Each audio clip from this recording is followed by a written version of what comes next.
Ito na nga, ang buong katotohanan sa nangyari sa Starbucks doon sa Hong Kong. So, ito ang question.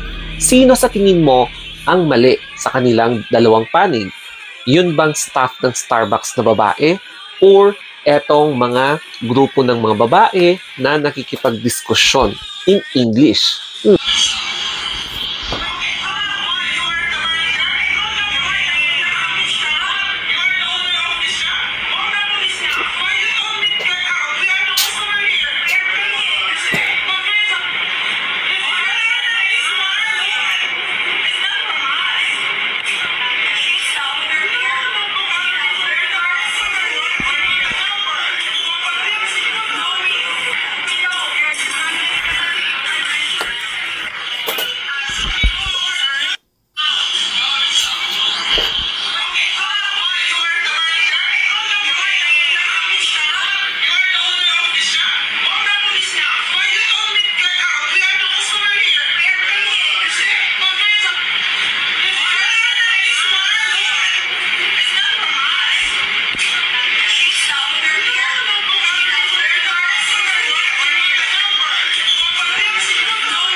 Ito na ang ating reaction. Makikita niyo sa video na yan na nagbabangayan between yung staff na babae ng Starbucks tsaka yung group of mga babae. Tapos meron din isang staff na lalaki na kumakausap sa kanila. And basing sa aking research sa comment section tsaka yung doon sa original uploader na mukhang pinapalayas yung mga babae dahil nga posible na may corkage silang dala na hindi lahat ng nakalapag doon sa table nila ay pwedeng hindi galing sa Starbucks. Tapos, yung iba naman na nagsasabi is medyo hindi daw talaga nasa mood ang babaeng staff kahit before pa dumating yung mga grupong babaeng yan. So, yan po yung nabasa ko from each side of the story. So, ngayon, babasahin naman natin yung convo ng original uploader tsaka ng isa sa mga babae na nandyan sa table na yan. Ito na, ang katotohanan sa convo. Maraming saksi doon sa malapit sa amin. Yung kumuha na ng video, nag-post nga lang siya, hindi niya inalam ang totoo. Siyempre, mga Pinoy, magagaling mag-judge. Ayun, ginudge na kami ng bongga. At the end, mas pinili namin na makipag-ayos doon sa manager kasi nag-sorry naman siya on sa behavior ng girl. Binigyan niya kami ng coupon as peace offering. So, hindi naman kami mataas ang pride at hindi naman kilala ang girl. So, bakit pa namin palakihin, di ba? So, tinanggap naman ang coupon. O, di ba? Para wala nang gulo. Ito pa yung ibang convo. Pumasok kami doon. Nag-order kami ng drinks naman. Tapos, nakakita kami ng table na marumi. Pero sabi namin, okay lang. Total, malawian lang or madalian lang. Yun yung table na inupuan namin. Which is, may mga drinks na naiwan doon. So, tinabi na lang namin para at least hindi sa gitna. Tapos, yung girl na nagsabi na, you go out. Maaga pa lang daw, according sa ibang customer, na dadabog-dabog na. Kami lang ang napagdiskitahan. Yung umupo na kami, tapos naglinis siya, tinakip niya ng walis ang paa ko. Without saying, excuse me.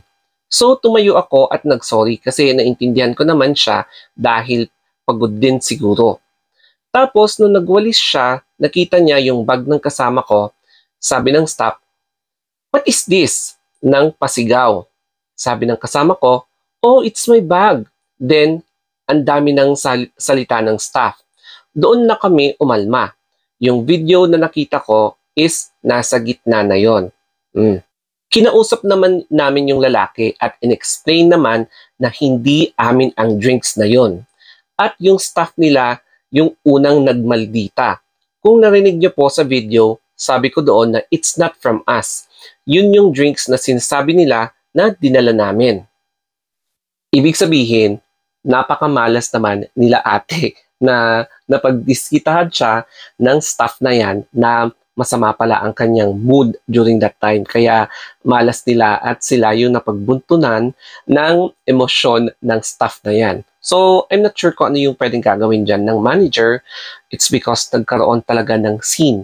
And I am not also sure kung yung video na viral na to ay nakarating sa manager ng Starbucks na yan at saka kung napanood nga ba din ng staff na yan. So, if ever man na mapansin ng Starbucks ang incident ng ito, nako, malalagot yung staff na yan and yung manager. So, there will be a letter of explanation, sigurado yan, para i-explain yung side nila kung bakit nagkaroon ng komosyon at bakit nag-viral ang video na yan na nangyari sa loob ng Starbucks. Kasi I am not sure kung applicable din yung Starbucks na kapag na-involve ang isa sa mga staff or even manager sa isang scandal o kaya yung mga ganitong klaseng insidente, pwedeng ma-terminate, ma-dismiss, ma-suspend ang isang employee. So, ganyan yung parang policy ng fast food.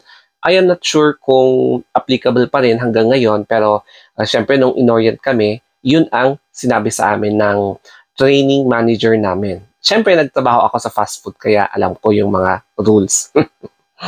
So mag-story time muna tayo, no? Alam nyo, yun ang iniiwasan ko din minsan, no? Kapag pupunta ka sa restaurant o kaya fast food, na iniiwasan ko talaga yung table na hindi pa nadi-dish out or hindi pa nalilinisan ng mga crew. Kasi kung minsan, there is also a possibility na mapasubok ka katulad ng nangyari sa kanila.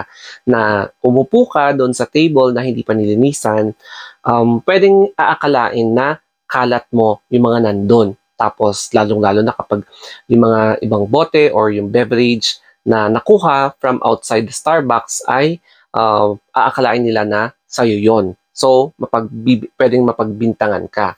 So, kapag pumapasok ako sa mga fast food, ayun, titignan ko muna kung saan yung bakante na malinis. Then, yun yung inuupuan ko.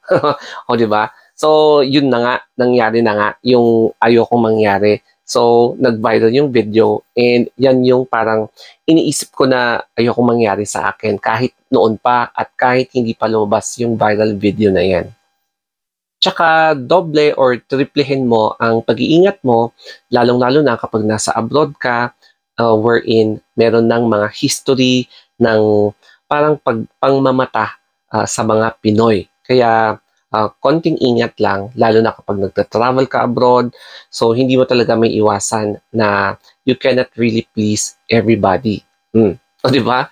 So, yes, ganyan din yung mga experiences ng mga kakilala natin na nagtatrabaho abroad.